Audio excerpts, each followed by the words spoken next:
Now we shall start the topic called indices and surds. It is a part of algebra, right? Both indices and surds are related to powers. Okay. Say for example, a raised to the power 3, b raised to the power 5, c raised to the power x.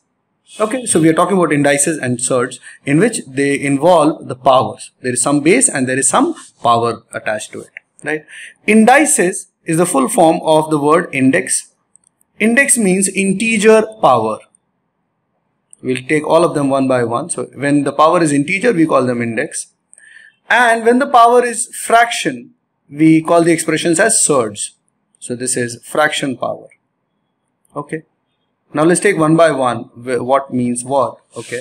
Now first of all, we need to understand that when I say a cube or b to the power 5 or 4 raised to the power 10 or 3 raised to the power 100. Now here this a, b, 4 and 3, they are called base. So in all these cases base is a, b, 4 and 3, right?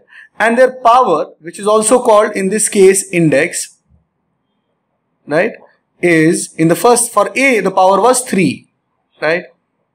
For b the power is 5, alright. This 10 is the power of 4 and this 100 is the power of 3. Okay, so this is what we mean by just the terms indices or index. Okay, now similarly, what is the meaning of fraction power? Let's see. When we say square root of a, now this is something that all of you are aware about. What is the meaning of square root of a? It means a to the power 1 by 2, right? So this 1 by 2 is the power, which is a fraction. Similarly, cube root of b, again this means b to the power 1 by 3, right? So cube root means the third root of b. Square root of a means the second root of a. Similarly, if I have something like 8th root of x, what does it mean? It is x raised to the power 1 by 8.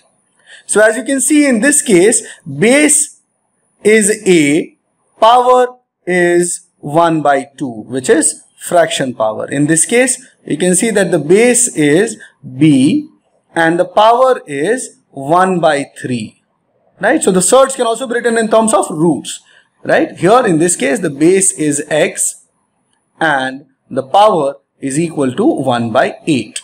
So these are the fraction powers and hence these expressions are called surds, right? Now there are certain rules which are common to indices and surds because they are related to simply the powers, not related to the value of the power. Okay. Now there is something called negative power also. Let's see. If we have let's say a to the power minus 3. Now this means 1 upon a to the power 3. If we have 1 upon b to the power minus 2. So if it goes up, it becomes b to the power 2, right? So the powers can be negative also. So when it goes from numerator to denominator, the power becomes negative to positive or positive to negative, right? Similarly, if I have, let's say, a to the power 5, I can also write it as 1 upon a to the power minus 5. If I have a raised to minus 1, it means 1 upon a raised to 1. Or if it is 1 by a raised to minus 1, it can also be a, right? So the powers can be, we have seen the powers can be positive, powers can be fractions, and powers can be negative also. Okay, now let's go ahead.